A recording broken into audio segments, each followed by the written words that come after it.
ketika ada satu keluarga dengan 4 anggota keluarga terdiri dari suami, istri, anak 2, sepasang mungkin gitu ya. Penghasilannya di bawah 12 juta itu bisa dikatakan di bawah garis kemiskinan.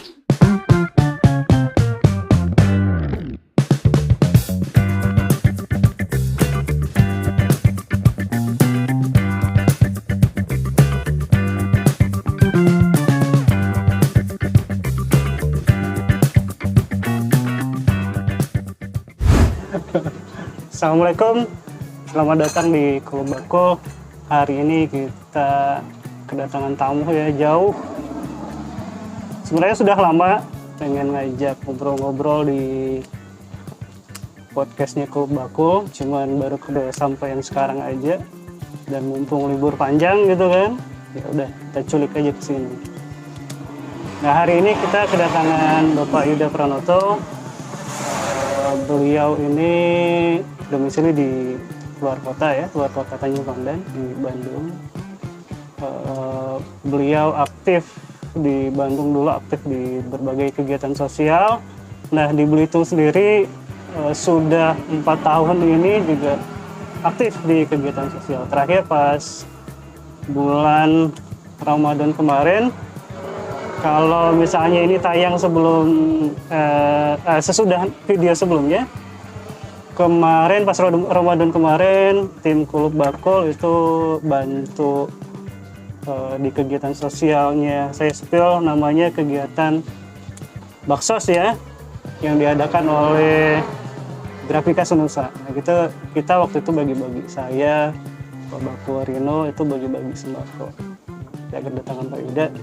Hari ini kita mau ngobrol-ngobrol sedikit. Selamat datang Pak Yuda di Klub Bako. Terima kasih sudah mengundang. Mungkin sedikit perkenalan dulu, Pak. Langsung ke kameranya berarti ya. Ya, teman-teman, assalamualaikum warahmatullahi wabarakatuh. Saya Yuda Pranoto, diundang di podcast Klub Bako untuk cerita dikit terkait dengan aktivitas sosial dan dengan beberapa tema mungkin yang nanti akan disampaikan. Mudah-mudahan ini bisa jadi tambahan wacana buat kita semua untuk mengambil pelajaran dari kehidupan. Pak Adi. Ya, ini sebenarnya ada topik menarik tuh. Kemarin saya baca-baca di media sosial mengenai isu sosial lah. Isu sosialnya yaitu mengenai kemiskinan. Ada sebuah akun yang menulis di plafonnya di media sosial itu mengatakan kemiskinan itu diciptakan oleh individunya sendiri karena malas.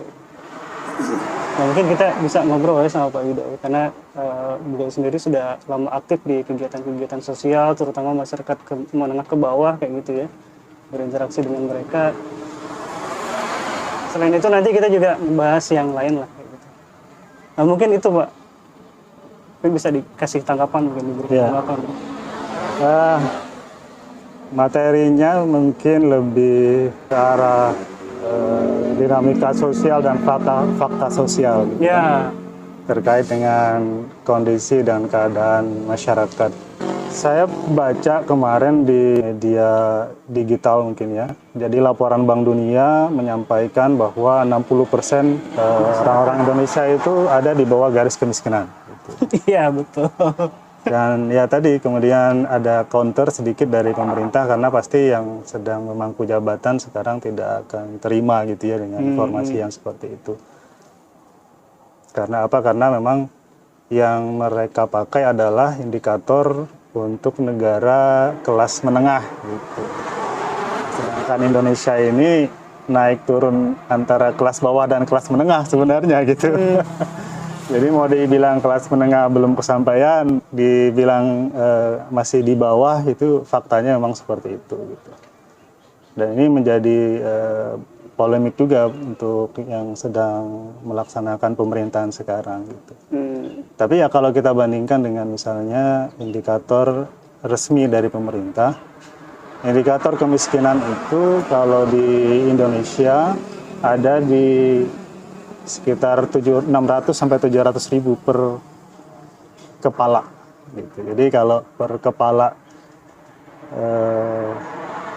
per person gitu ya, di bawah itu maka si yang bersangkutan itu masuk ke dalam garis kemiskinan.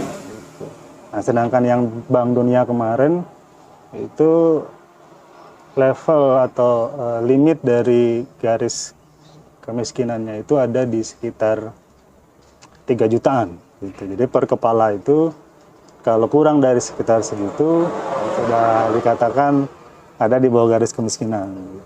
Tapi ya tadi kita melihat bahwa standarnya cukup tinggi gitu ya. Misalnya ada di satu keluarga ada orang tua, suami, istri, anak 2, kalau kita kali 3, 4, kita kali 3 gitu, 4 kepala jiwa tadi, itu udah 12 juta. 12 juta. Artinya ketika ada satu keluarga dengan 4 anggota keluarga terdiri dari suami, istri, anak 2, sepasang mungkin gitu ya, penghasilannya di bawah 12 juta, itu bisa dikatakan di bawah garis kemiskinan. Cukup ini juga, cukup miris juga gitu. Makanya kemudian hasilnya 60% penduduk Indonesia di bawah itu gitu.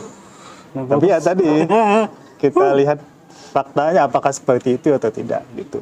Dan kalau memang faktanya seperti itu, apa penyebabnya, kan itu yang akan kita bicarakan hari ini kira-kira gitu ya. Seperti itu Pak Adi. Kalau menurut versi Bank Dunia itu per orang harus punya penghasilan 3 juta, ya kita gimana kabarnya? Jadi gini, mungkin perhitungannya seperti ini. Perhitungannya itu per day itu kurang lebih $6 gitu ya, per jiwa gitu ya. Per day ya, $6 per jiwa. Barangkali seperti itu. Jadi $6 itu kurang lebih 100 ribu lah, 100 berapa belas ribu gitu ya. Anggaplah 100 ribuan. Nah, 100 ribu, anggap aja gitu ya. Jadi ya kalau kita kali 30, simpelnya aja kita hitung, berarti kan kurang lebih 3 juta. Kalau satu keluarga terdiri dari 4 anggota keluarga, itu berarti sudah 3 juta kali 4 sama dengan 12 juta. Tapi emang pada kenyataannya, ya banyak pasti rata-rata di bawah itu. Anggap aja misalnya gaji 8 juta nih. 8 juta. Tapi kan anggota keluarga 4 orang. Nah, yang kerja cuma 1. Ya hasilnya pasti di bawah itu. Di bawah. Jatuhnya di bawah garis kemiskinan ya. Di bawah garis kemiskinan. Iya, di kemiskinan. 8 juta itu misalnya kan. Atau 10 juta lah itu kan. Makanya ada dispute gitu ya, ada perbedaan mengartikan gitu ya, melevelkan gitu data kemiskinan di Indonesia gitu. Mungkin kalau kita ambil referensinya dari Bank Dunia itu tidak akan cocok gitu ya kalau di Indonesia itu, karena di Indonesia sendiri setiap daerah itu punya referensi masing-masing. Misalnya di Belitung, di Bangka mungkin sama, tapi di Belitung dan di Bangka bisa jadi berbeda dengan di Jogja, bisa jadi berbeda dengan yang di Jakarta. Tapi ya tadi ini kan kita masuk ke global community gitu ya, jadi kita masuk ke standar global gitu. Artinya ketika kita masuk ke standar global, berarti kita itu sangat berarti masih kurang di kitanya. Ketika kita masuk ke jauh gitu ya. International environment gitu kira-kira. Karena MR, UMP nyampe ada 12 juta. Iya, untuk daerah tertentu lah. Tapi kalau tidak tahu kalau di Jakarta apa? Di Belitung sendiri UMR-nya itu 34. 34. Itu masih miskin berarti. Iya, miskin. Kalaupun yang kerja kan? Iya. Miskin. Walaupun berdua. Tapi ini masih juta. saya belum memastikan lebih jauh. Tapi yang saya baca, yang di beberapa media digital gitu, perhitungan yang dibuat oleh BPS untuk menilai masyarakat miskin atau tidak per jiwa, itu standar atau versi BPS Indonesia itu 600.000. Oh, 600.000 per jiwa. per Ya. jiwa. Nah, berarti kalau misalnya satu keluarga anggotanya ada 4 orang, Per orang. ya dia harus Sekitar 3 memenuhi juta. standar 2.400.000 di atas itu. 2 juta. Ya, supaya dia terbebas dari kemiskinan. Makanya ketika gajinya UMR dan itu masih dan itu atas menggunakan Iya. standar BPS, nah berarti masih belum masuk miskin. Kategori kelas menengah gitu naik Nah, kelas. misalnya UMR-nya 3.400.000, lemburnya 1 juta, ya masih ada sekitar 4 juta gitu ya. Tapi kalau masuk ke standar negara kelas menengah, ya itu ya, jadinya jomplang gitu. Jadi kita Jauh. Indonesia 5 berarti, kali lipat. Indonesia berarti masuk kelas 3 berarti. Iya. Iya benar. Kemarin itu sempat lihat juga itu memang Indonesia itu masuk kelas 3 ya. Terus kalau yang kelas 1, kelas 2 tuh Ya, kelas menengah kan kelas 2. Negara maju kelas 1 kan mungkin kan. iya ya. Tapi Indonesia nggak kelas 2. Iya dilabelkan waktu itu Indonesia kelas menengah. Oh. Cuman kan situasi kondisi sekarang, situasi yang ada, realita di lapangan 60% menurut Bank Dunia, 60% penduduk Tapi Indonesia menurut itu BPS di bawah 10%. Kalau menurut BPS itu sekitar 9, sekian persen, Di bawah 10%. oh di bawah 10%. Di bawah 10%, sesuai dengan standar yang tadi itu. Sesuai dengan standar. Oh iya. Per jiwa minimal 600.000 gitu kan. Jadi tembakau 4 orang kali 600. Alhamdulillah masih di atas gitu kan. Kelas menengah berarti. Alhamdulillah berarti gitu. Kemudian dari Rino Toys ya. Rino Toys di Shopee kan lumayan ya. Jualan Rino Toys. Oh itu lumayan lah. Ya. Ada ya di Rino Toys ya. Kalau mau beli mainan, coba browsing-browsing di Shopee ada itu. Tokopedia juga ada. Tapi tidak jual Gundam. Gundam belum. Ya. Cari mainan DC, Marvel itu lengkap. Nah, itu. Nah, kembali ke tadi, itu kan suatu fakta kalau kita masuk ke lingkungan pergaulan global atau internasional. Gitu.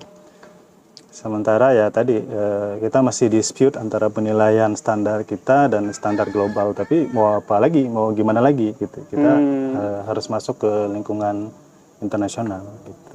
Nah, berkaitan dengan yang dia mengatakan bahwa kemiskinan itu berasal dari individu yang malas. Kalau dikaitkan dengan itu, ya orang-orang poli pelabuhan itu bukan lagi rajin gitu kan? Kalau sudah misalnya tadi bilang miskin itu karena malas. Nah, orang-orang di pelabuhan itu sudah sangat Rajin. rajinnya berkali-kali lipat Ya, kan? rajinnya berkali-kali. Ini masih tenaga yang kategori dikeluarkan ya, untuk kerja juga. Iya. Iya. Artinya statement yang kayak gitu kurang tepat juga ya berarti. Iya, bisa jadi. Karena kan begini, kemiskinan itu tadi kembali ke standar gitu ya.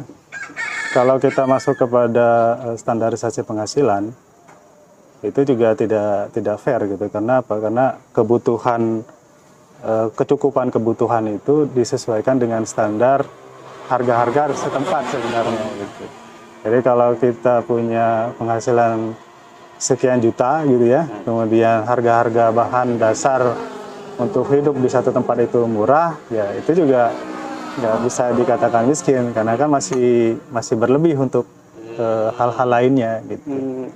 Seperti itu. Dan kalaupun kemudian di satu tempat berbeda dari tempat lain, berarti kan harusnya menggunakan standar rumus yang berbeda untuk melakukan perhitungannya gitu. Ya. Berarti ada faktor apa ya namanya pagi ya. Harusnya ada perhitungan yang mengkalkulasi berapa sih jumlah kebutuhan dasar atau budget kebutuhan dasar yang masuk dalam yang harus masuk dalam perhitungan kategori yang harus dipenuhi, sehingga manusia itu dengan terpenuhi kebutuhan dasar itu dia bisa hidup, bisa sejahtera untuk menjalani kehidupannya. Oh, iya. Berarti nyambung dengan yang standar standar apa global tadi. Nah, standar global tadi kan mungkin harga yang di Ya, luar bisa jadi bisa rata-ratain. jadi tinggi. Ya, rata-ratanya Pasti, tinggi kan. pasti, Nah, pasti. bisa jadi segitu gitu kan. Nah, Pasti. itu yang menyebabkan dari angka apa kemiskinannya itu tinggi. Iya. Sampai Pak Yuda kan biasa keluar negeri kan, hampir setiap tahun dia keluar negeri kan, pasti minimal tahu lah harga segelas kopi gitu kan di sana berapa gitu dibandingkan di Belitung Yang kan. paling tahu tuh harga rokok. Oh, harga rokok itu. Jauh sekali. Kalau di luar negeri Ya bedanya 5 kali lipat lah. 5 kali Lima lipat kali lipat. dengan kita gitu. Berapa lipat. ini yang paling aku sih tidak tahu harga rokok. Tapi ada yang aku lihat di situ harganya 35.000, berarti kalau di luar 100 ribuan. Iya. Ya, 100 ribuan. Iya. Bisa Sekitar 6 euro gitu ya, atau euro ya. 7 euro, Kali 15. 6 kali 20.000, anggap aja hitung. Oh euro mudahnya ya, gitu euro. 120.000, 100 ribu. Oh iya, 5 kali lipat. Atau sekarang malah lebih naik ya, udah lebih tinggi harganya. Gitu. Nah, kembali ke tadi yang isu bahwa kemiskinan itu sebenarnya by person gitu ya. Iya. Gitu. Dan itu ya make sense juga sebenarnya. Ya intinya kalau kita bicara kemalasan itu mah kita sudah memahami dari kecil nih, dari orang tua kita juga mengajarkan supaya kita rajin kan. Iya. Karena value rajin itu nantinya akan menjaga kita supaya sustain dalam hidup, gitu kan? Karena kalau nggak rajin atau malas sih, kalau di SD dulu mungkin saya nggak tahu, lupa lagi. Malas itu kan pangkalnya apa, rajin pangkal apa? Ya. Malas pangkal bodoh, rajin pangkal Pandai. pandai. Kan itu value. Iya. Ya. Masyarakat itu kan bekerja atau sustain berdasarkan value yang dimilikinya. Masyarakat, mohon maaf, misalnya masyarakat kita kan kalau kita bagi secara entitas, ada teman-teman atau saudara kita yang dari Tionghoa, ya kan? Itu punya value yang berbeda. Kalau kita lihat mereka memang lebih fight gitu. Nah, artinya kalau kita masuk ke apa tadi neraca atau ukuran kerajinan gitu ya, bisa jadi mereka itu ada pada level tertentu di atas kita gitu untuk hal kerajinannya. Dan dampaknya secara ekonomi yang bisa kita lihat memang teman-teman yang memang berasal dari etnis Tionghoa itu lebih sustain dan lebih maju. Gitu. Nah itu karena apa? Karena memang tadi value yang mereka miliki mungkin berbeda. Gitu. Saya bilang tadi bahwa kehidupan kita itu ya didukung sampai kepada sustain gitu oleh value yang kita miliki. Apakah kuat gitu si nilai-nilai yang kita miliki itu kita terapkan dalam kehidupan kita atau tidak gitu. Tapi hanya rajin itu tidak cukup pasti kan. Enggak, Pasti akan cukup. butuh opportunity, kesempatan itu ya harus dicari kan. Terus tanpa skill, tanpa ilmu pengetahuan juga itu kan pasti mendukung. Ini kita baru ngelakar dari sudut pandang person, dari sudut pandang individu, karena kemiskinan itu tidak berdiri sendiri hanya karena individu juga. Ya. Tapi bisa kita lihat juga dari sudut pandang sistem yang menaungi, sistem yang sedang berjalan gitu, yang menaungi setiap personal yang ada di sistem tersebut. Jadi kalau misalnya kita dengan level kerajinan atau kemalasan apapun lah segini gitu ya, hidup di luar gitu, dengan sistem yang baik, mungkin penghasilannya lebih bagus gitu. Iya.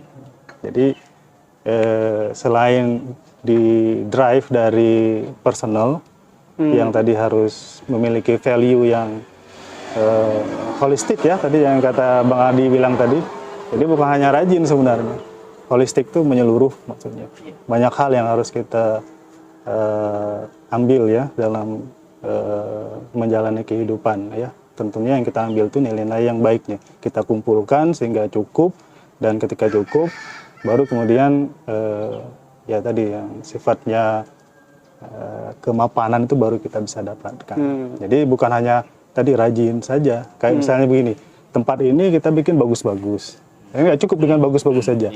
Kita harus iklan, gitu kan? Nggak cukup dengan harus iklan. Kita harus ramah, gitu kan? Kepada pelanggan, gitu ya, Bang Rino ya. Nggak cukup dengan ramah saja. Harus apa lagi, harus apa lagi. Nah itu kan holistik.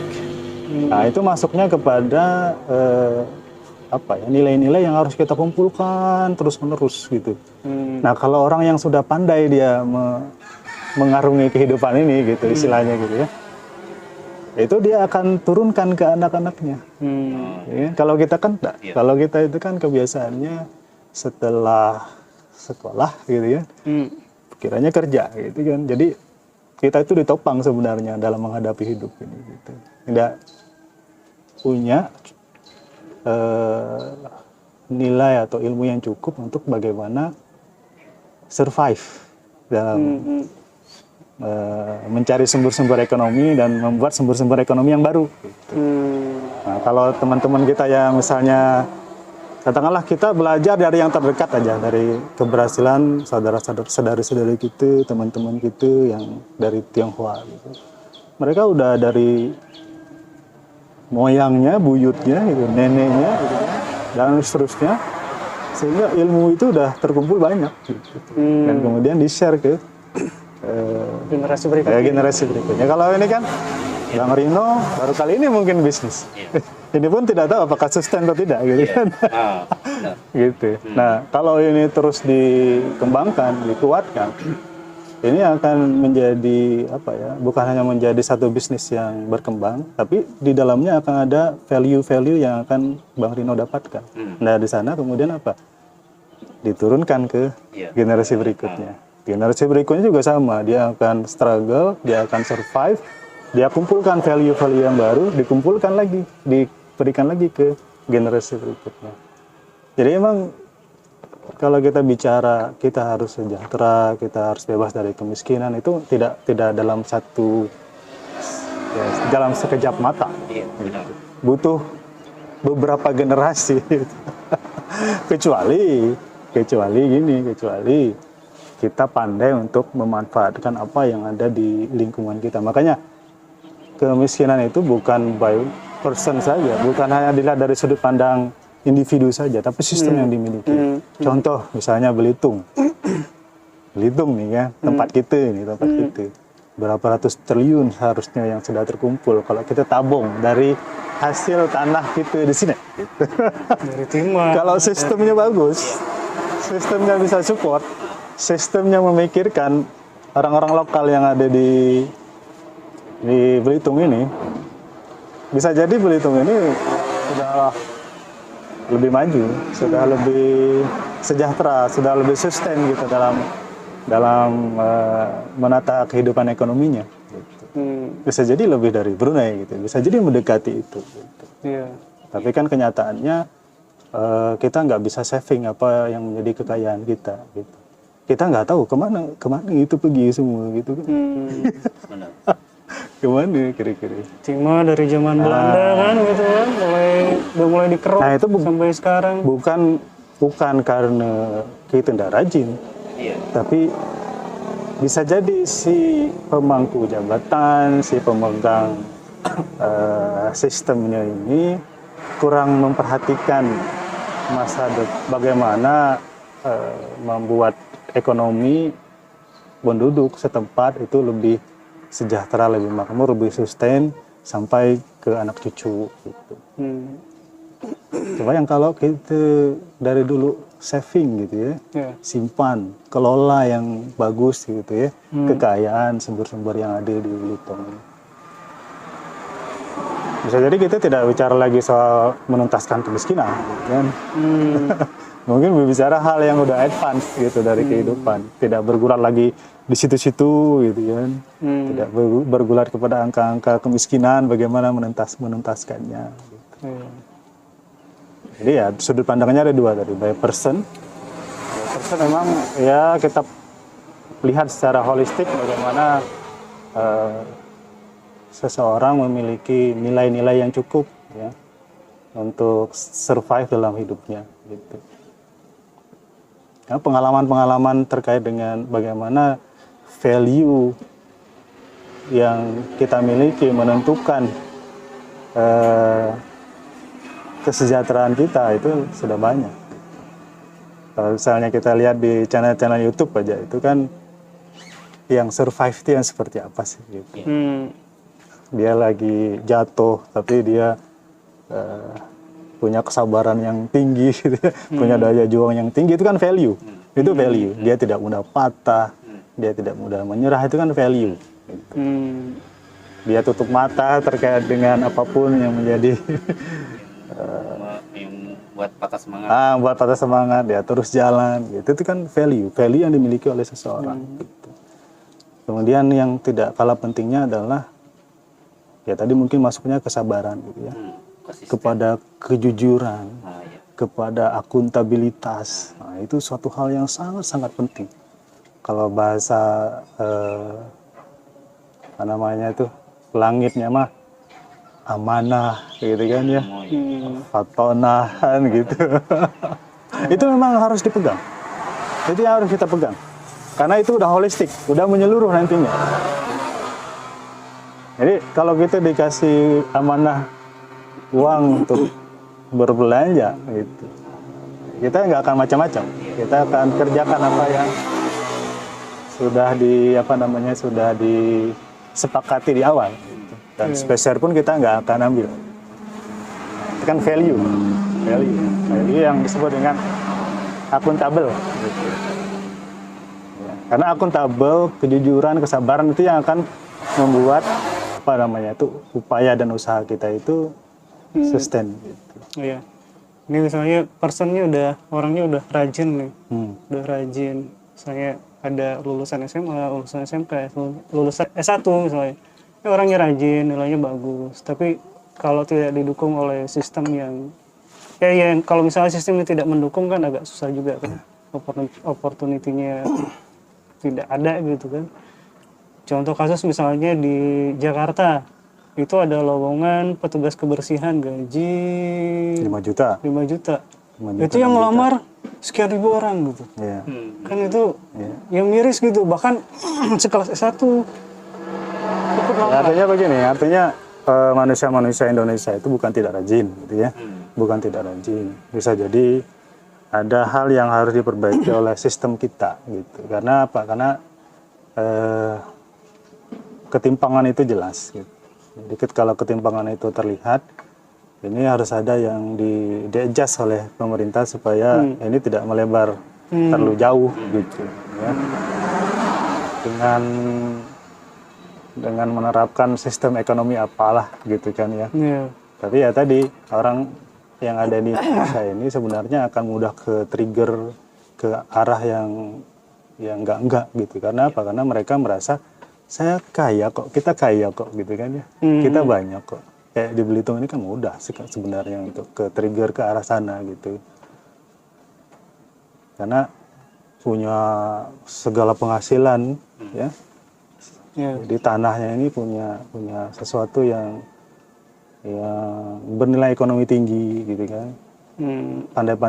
Kalau pandai memanfaatkannya ya bisa jadi sebagai faktor pendorong utama untuk menaikkan ekonomi masyarakat setempat gitu. Mudah-mudahan ini kan bupatinya baru, jadi ada harapan.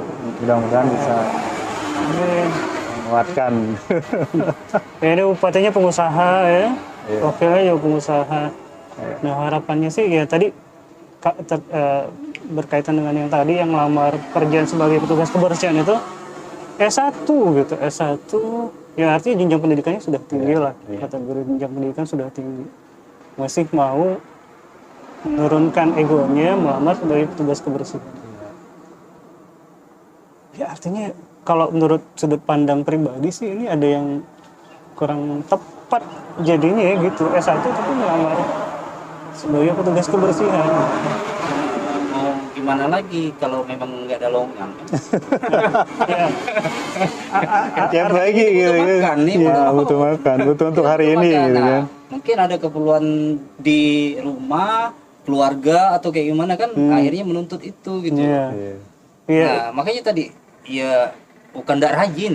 Bukan rajin, bukan rajin. Ya tapi benar tadi sistem tadi Hmm. mungkin ya di sistemnya ini yang salah. Kenapa ada lowongan apa yang untuk S1 aja malah tidak ada lowongan gitu. Nah itu. Hmm. Nah, bisa jadi gitu. Hmm. Mungkin tapi aku tidak tahu. Iya. Ya, bisa jadi kayak gitu. Cuma kan yang jadi pertanyaan harusnya ada ya mungkin nggak tahu ya disclaimer dulu ya mungkin mereka sudah nyoba bikin apa gitu kan Iya. untuk atau nyoba nyari di mana gitu kan. Cuman ya tetap aja kalau baca itu kesannya miris aja. S1 Iya. melamar Tapi Untuk menjadi petugas dibandingkan kebersihan. misalnya kita baru coba-coba usaha nih, Di.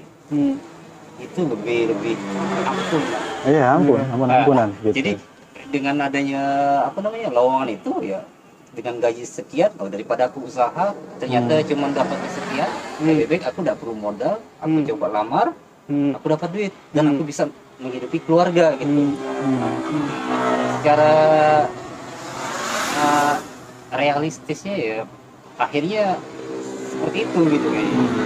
berarti secara tidak langsung pendidikan di kita ini mencetak pekerja ya, kelas pekerja ya. Bisa jadi. Ya gitu deh kira-kira. Bisa Oh, iya dah. Bisa jadi. Ya, Kak. Iya. Ya itu tergantung lingkungan juga. Ya, lingkungan yang dibentuk selama bertahun-tahun menjadi budaya, menjadi culture. Akhirnya ya kita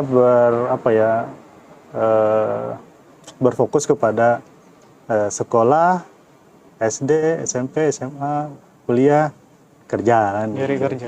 Nyari Fokusnya akhirnya bermuara ke sana gitu. Tapi di sisi lain kan teman-teman kita yang saya ceritakan tadi punya culture yang berbeda.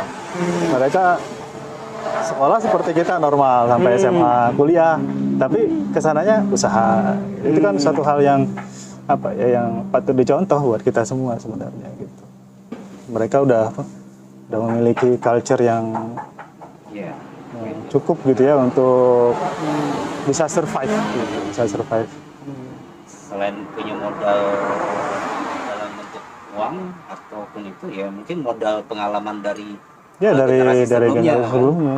Ya makanya kalau kita bicara bagaimana kita bisa survive menciptakan banyak lapangan kerja gitu ya. Kita harus berterima kasih kepada mereka karena ya, tadi banyak menciptakan lapangan kerja. Tapi di sisi lain kita juga harus memahami, menyadari bahwa kita juga harus ikut berkontribusi ya sebagai itu penguat fondasi perekonomian dengan banyak membuka usaha. Tapi pada akhirnya memang ketika itu baru dimulai itu akan berdarah-darah. Akan berdarah-darah. Sangat. Bisnis itu butuh 5-10 tahun untuk bisa stand up gitu ya. Rindu tadi sudah berapa tahun? Alhamdulillah di atas 3 tahun. Berarti itu udah. Tapi kan pasti di antara waktu awal sampai 3 tahun banyak cerita kan. Pasti banyak cerita. Mulai dari belanja mainan, diomelin istri ya. Awalnya dari hobi. Hobi. Terus sembunyi-sembunyi belinya kan. Belinya sembunyi. Masuk belakang pintu gitu kan. Nah, tapi sekarang sih terang-terangan. Ya karena Orientasinya bisnis. Iya, awalnya coba-coba. Awalnya coba-coba. Coba-coba jual gitu. Masukin ke Tokopedia. Iya. Nah, dan alhamdulillah ternyata ada yang beli nih. Iya. Nah, akhirnya keterusan. Pas jual, beli, jual, beli, itu terus. Nah, sekarang lagi nyoba jualan buku. Padahal buku kan sebenarnya untuk zaman sekarang agak kurang diperhatikan. Tapi ya coba aja nekat, tapi alhamdulillah ternyata ada Ada yang beli. Dulu kita pernah Gin, di Bandung ya. Di Bandung itu ada beberapa mahasiswa yang kita kumpulkan, kita coba ajare, kita coba bimbing gitu untuk bisa survive, untuk bisa mandiri. Kemudian pilihannya adalah melakukan upaya dan usaha lah, kira-kira gitu. Nah, dia pilih itu, mereka pilih masing-masing mengerjakan ini, mengerjakan itu, dan ada 8 item usaha, ada 8 orang waktu itu kan gitu. Nah, ternyata ketika dibimbing, ketika dikawal gitu ya, bisa gitu. Dan itu yang tadi kita katakan bahwa kita harus mengumpulkan banyak ilmu dulu gitu ya ketika kita baru mulai. Iya. Sehingga nanti itu bisa kita turunkan. Ketika kita ngelihat ada kegagalan, kita akan menganggapnya itu hal yang biasa. Gitu. Karena apa? Karena kita juga dulu pernah. Nah, ketika kita menemukan challenge itu dan kita menjawabnya, itu akan kita lihat sama seperti yang tadi, yang gagal kemudian berhenti, ya kita akan menganggapnya biasa saja dan akan memotivasinya untuk lanjut. Karena apa? Karena itu biasa. Itu kan karena apa? Karena kita sudah punya value di situ, bahwa yang namanya pantang menyerah ini di sinilah gitu. Implementasinya gitu. Kalau kita mau disebut wira dalam usaha ini gitu, nah ini value yang harus masuk kita, yang harus kita pegang. Jangan nyerah, jangan kalah gitu. Mungkin ya tadi berbagai hal secara holistik harus kita perhitungkan juga. Nah, misalnya dengan pengalaman kita, misalnya teman-teman kita yang 8 mahasiswa tadi, kita coba kawal dengan manajemen yang baik gitu. Misalnya salah satunya kita buatkan tools performance indicator. Jadi ada kunci-kunci performance yang harus dibuat oleh mereka sendiri. Jadi kalau saya tuh dagang misalnya dagang apalah, mungkin baju gitu ya atau kerudung, apa sih yang menjadi kunci-kunci performance yang harus dilakukan gitu. Nah, ditulis sama mereka, nggak nyampe 10 kok. Ini. Oh, saya harus misalnya memposting kerudung sehari 3 kali. Oh, saya harus ini. Nah, itu performance indikatornya. Kemudian performance itu dikawal, dicatat perkembangannya, dinilai perkembangannya. Berhasil. Tapi kemudian setelah kuliah, pada mencar-mencar tuh. Ada yang lanjutin usaha, ada yang enggak, dan seterusnya. Tapi ketika melakukan usaha tadi, banyak challenge juga pada akhirnya. Nah, di situ saya belajar bahwa apa? Usaha butuh bimbingan. Gitu. Nah, Bang Rino misalnya tidak ada pembimbingnya, berdarah-darah. Karena apa? Karena harus menjadi pionir dalam mengumpulkan ilmu-ilmu tadi. Perintis ya. Nah, ketika Bang Rino udah cukup knowledge-nya, berkembang walaupun tidak besar, itu akan menjadi modal untuk anak Bang Rino, cucu Bang Rino untuk mengembangkan usaha. Jadi memang kita nggak bisa berpikir instan kalau ingin survive, sustain gitu dalam membangun ekonomi, nggak bisa.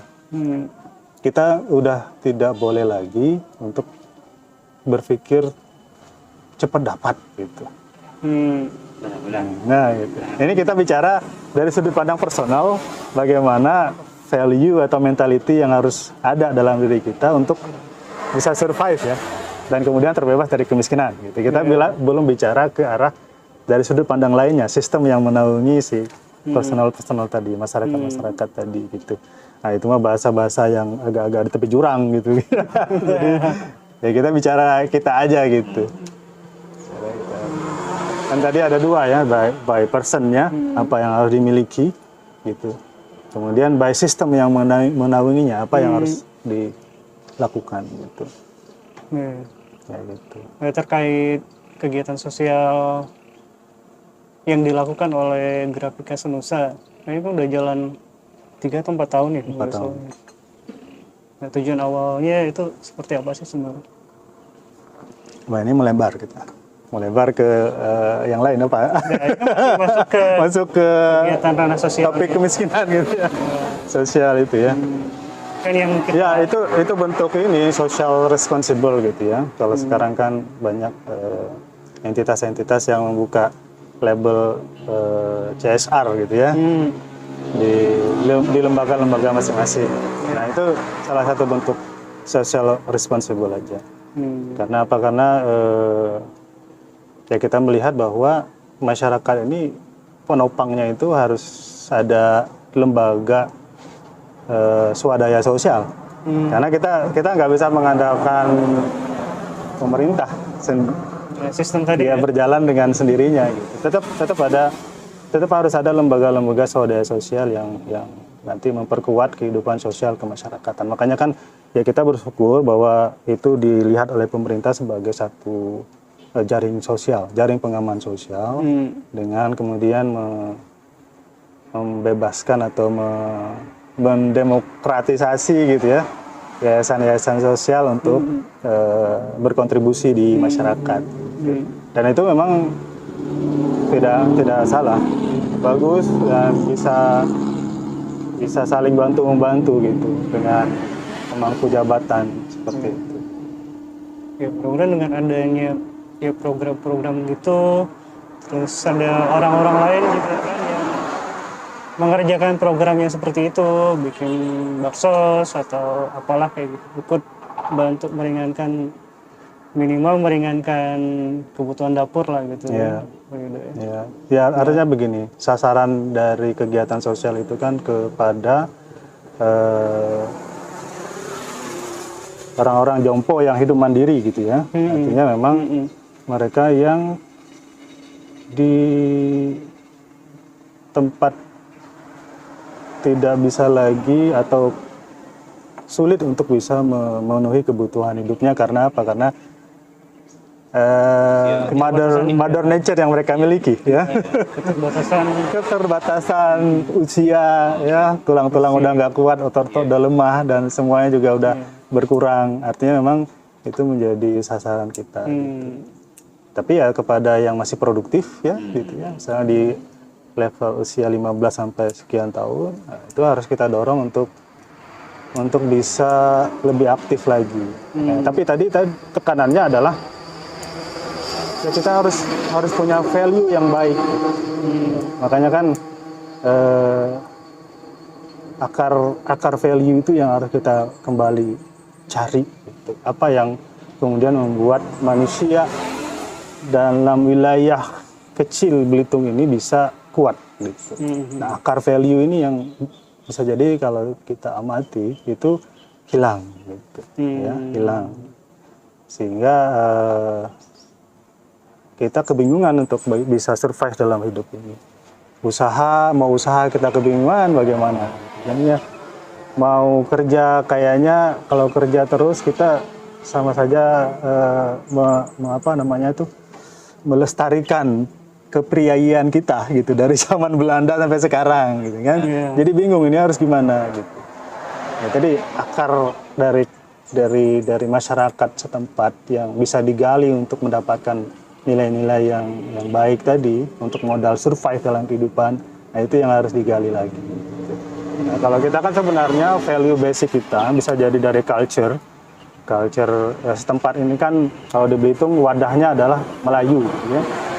Yang kedua ya agama, gitu.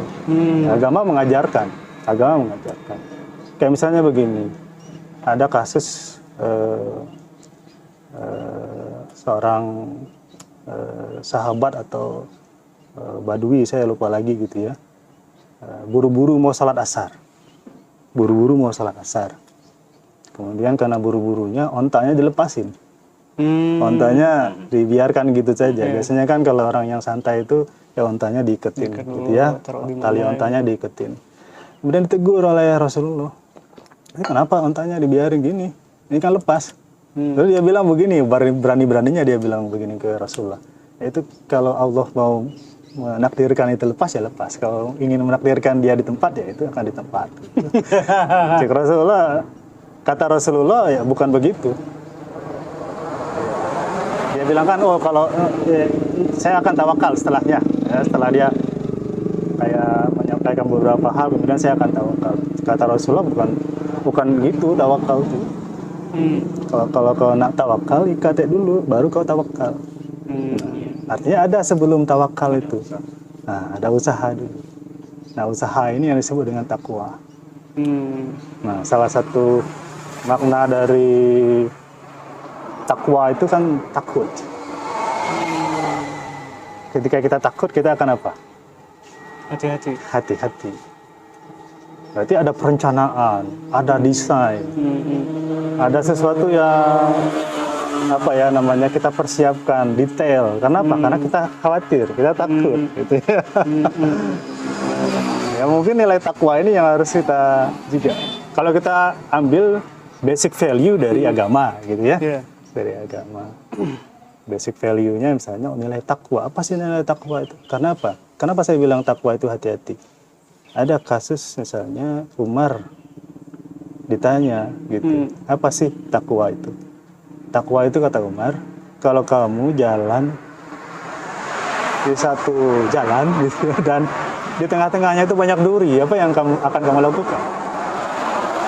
Jalan di pinggir berarti. Saya akan Hati-hati.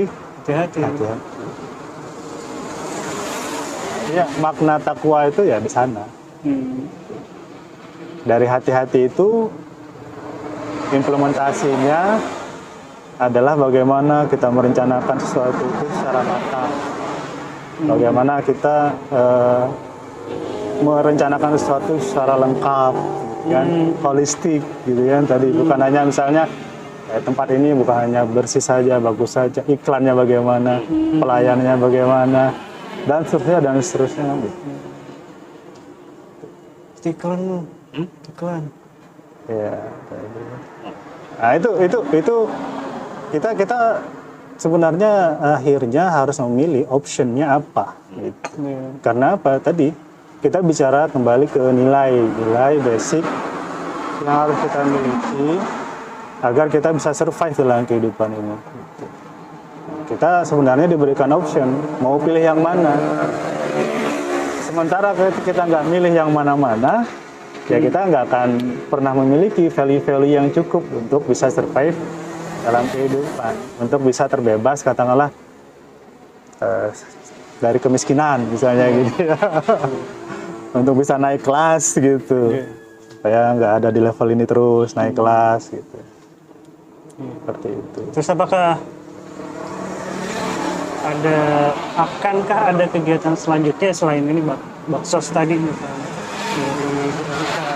selusaknya gitu. Cuman baksos saja nanti setiap tahun. Kalau kegiatan rutin itu kan untuk kita bisa menunjukkan kehadiran kita gitu kan. Artinya dengan kegiatan itu ada hal yang bermanfaat yang bisa kita berikan, dan kemudian masyarakat bisa lebih lama-kelamaan mengenal kita sedikit demi sedikit gitu. Nah itu kan salah satu value juga itu yang kita sebut dengan konsisten atau yang kita sebut dengan istiqomah. Jadi tidak berhenti sampai 1, 2, 3 kali kegiatan, terus ya, gitu. Nah selanjutnya mudah-mudahan tadi bisa bikin apa yang level manfaatnya itu lebih besar, dan itu yang diharapkan ya. Level manfaatnya lebih besar dari apa yang sedang sekarang dikerjakan. Berarti ke depan akan ada kegiatan yang value-nya lebih besar dibandingkan hanya sekedar bagi-bagi ini ya sembako. Insya Allah. Karena kan semua itu bertahap. Tadi kan kalau kita bicara soal ekonomi, sustainability kita akan kejar gitu kan. Tapi kalau kita bicara kembali kepada kenyataan dan fakta, nyari duit itu susah. Ya. Kalau udah dapat kesimpulan bahwa nyari duit itu susah, janganlah berpikir instan. Memang begitulah nature-nya. Alamiahnya memang begitu. Harus lama. Harus dari kita sendiri yang berupaya berdarah-darah. Ya kan? Kumpul ilmunya. Jangan putus, jangan patah. Nah, kalau kita lah sedikit berkembang, walaupun cuma sedikit, syukur turun ilmu itu. Gitu. Jadi kalau kita nak bisa survive, punya value yang cukup untuk bisa unggul gitu ya, dalam hal ekonomi, jangan lihat kondisi kita sekarang, tapi jangan lihat maksudnya kondisi fisik apa yang kita punya sekarang di luar dari diri kita, tapi kita lihat apa yang berapa banyak value yang baik yang kita kumpulkan dalam diri kita. Kalau lah banyak, tinggal kita istiqomah saja, optimis saja. Berarti kita sudah mencukupkan segala sesuatu untuk mengundang rezeki dari Allah. Oke. Ada lagi dari Pak Rino? Ada sih. Ingat video semalam sebenarnya. Gimana video semalam tuh? Tentang ini branding manusianya gitu, dengan artinya ya value manusianya. Jadi misalnya jam tangan kita pakai itu kan karena jam tangannya mahal, tapi karena kita yang pakai. Nah itu. Orang percaya aja mahal itu gitu kan. Padahal belum tentu itu tuh mahal. Tapi karena yang makainya itu punya value. Jadi seolah jam itu kelihatan mahal. Sama kayak misalnya artis Nia Ramadhani ya. Nah, katanya pakai baju yang harga murah. Tapi karena dia makai, terlihat baju itu mahal. Itu di TikTok. itu sih. Ya kita melihat kepada tadi sudut pandang person dan dari sudut pandang mentality gitu ya. Di situ aja kita berkutat karena kita belum menemukan sesuatu yang basic yang bisa kita tumbuhkan sehingga kita memiliki mentalitas atau value yang cukup untuk bisa survive dalam hidup. Gitu. Banyak sebenarnya petuah-petuah Melayu, kalau kita masuk ke wilayah culture ya, petuah-petuah Melayu, pepatah-pepatah Melayu yang itu merupakan saripati dari value kehidupan. Banyak gitu. Itu bisa saja jadi nilai-nilai yang kita kembangkan. Itu pun enggak juga kan gitu. Belum. Ya, jadi kita itu apa basic value-nya, ya gitu kan. Basic value yang bisa kita tumbuhkan untuk menjadi nilai diri itu dari mana sih? Apa dari culture kita, apakah dari agama kita, atau value yang sudah kita sepakati bersama sebagai satu negara, yaitu Pancasila. Pancasila pun sekarang sudah tidak lagi diajarkan kan gitu. Kalau dulu zaman-zaman kami dulu ada P4 dulu. P4 kita PPKN terus ada penataran dulu ada. Nah, itu kan sebenarnya menanamkan basic value. Pas kita PMP pernah sempat PPKN yang lama. Sampai terus ke kuliah lulus. ada Pancasila mata kuliah umum. Tapi sepengamatan kami gitu ya. Itu mah atau nilai-nilai Pancasila yang dulu ditanamkan itu sebenarnya untuk menjaga kehidupan sosial yang tidak gaduh gitu lah gitu ya, bahasanya itu yang saling toleran, saling menghormati dan belum masuk kepada hal-hal yang sifatnya economic survival of a person gitu ya gitu. Kekuatan diri seorang, mentalitas diri seorang untuk survive secara ekonomi belum masuk ke sana. Belum masuk ke sana. Nah, ini kan sebenarnya kalaupun ada pendidikan seperti itu ya seharusnya sistem membangunnya gitu dan kemudian menerapkannya dalam pendidikan. Nah, itu kalau kita bicara nanti konseptual bagaimana satu sistem menopang nilai-nilai baik yang bisa dijadikan fondasi kehidupan bagi masyarakat.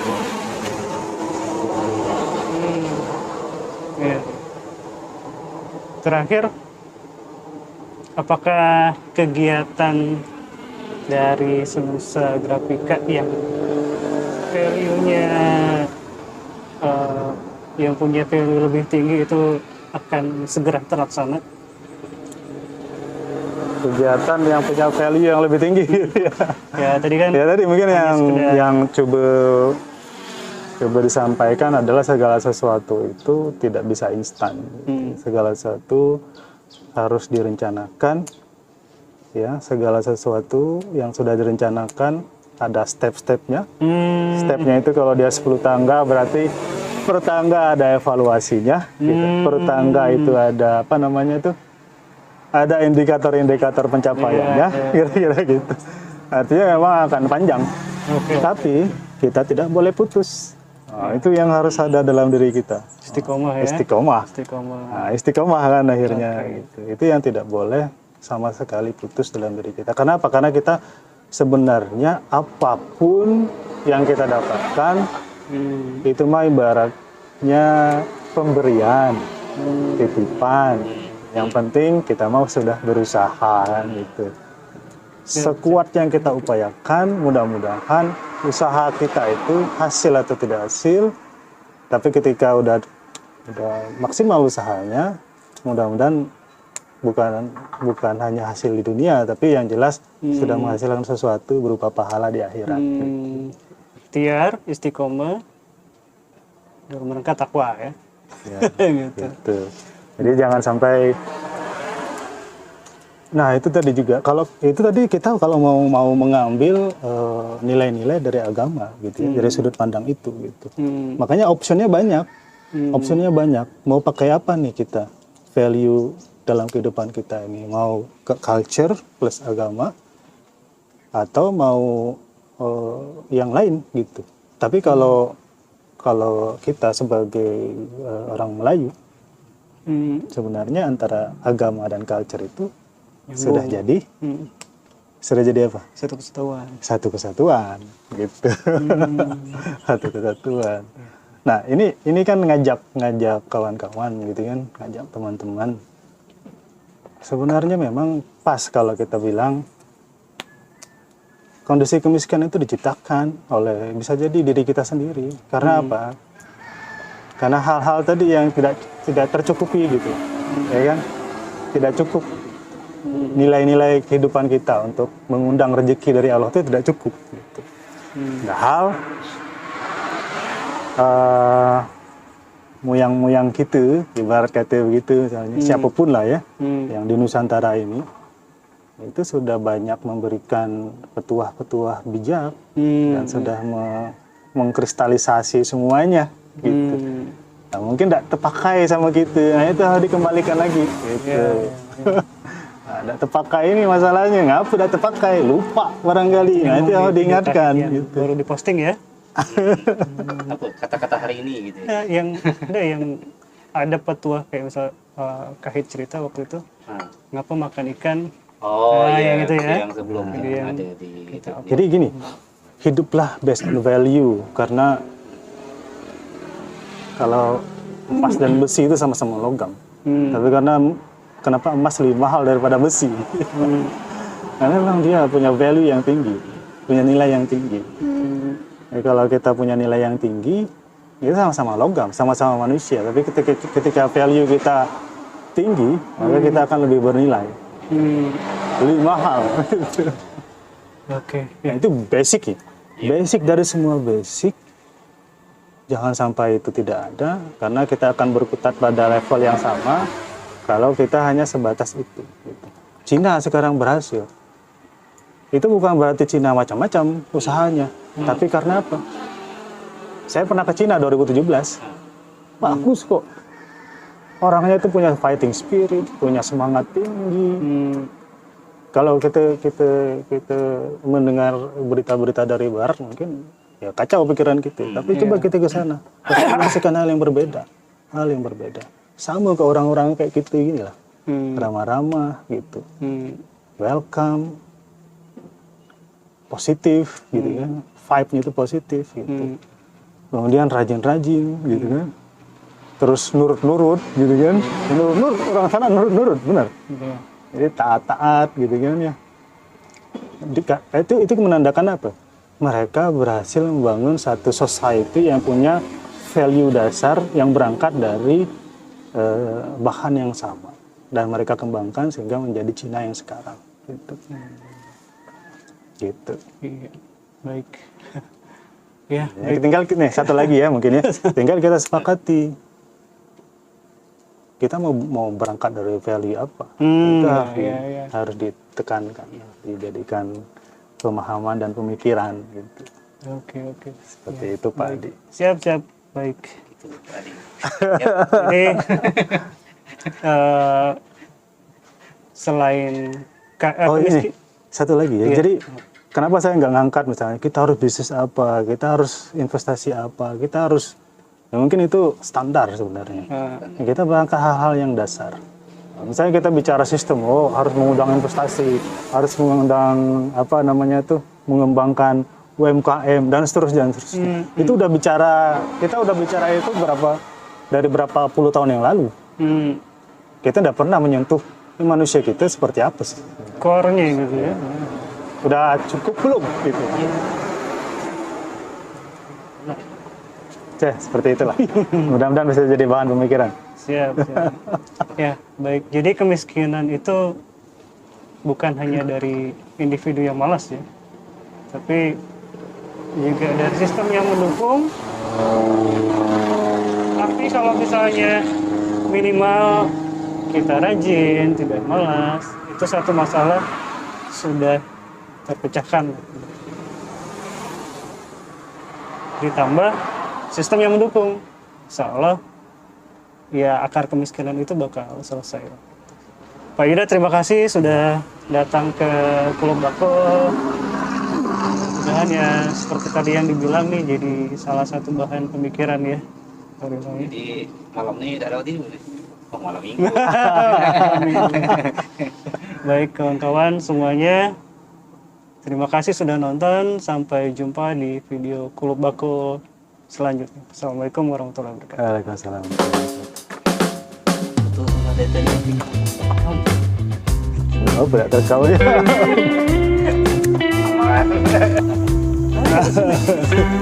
Itu ada kopi ya. Oh berarti kagak tengah sih. Ih, putih kalau ini mudar lama-lama sih. Mudar lama-lama. Dicat pakai apa tuh? Pilok gitu ya? Enggak, jadi cat minyak lah, cat khusus.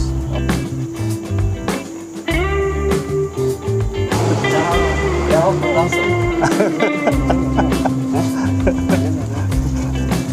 Tampilan buka baju ini sama merek ya, jangan-jangan. Oh enggak, Beda.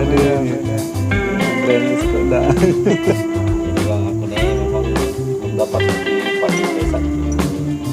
Tidak kuat gitu. Kena lebih pahit, emah kuat. Enggak. Rasa ya? Rasa. Tinggi dia. Kalau di dataran tinggi, kalau di Bandung banyaknya Arabica. Iya. Agak menyerah. Merah ya? Asam, Semua terlalu asam. minum sih minum. Terlalu asam. Tapi agak susah ngabisin. Tapi kalau ditambah es, Bisa. bisa.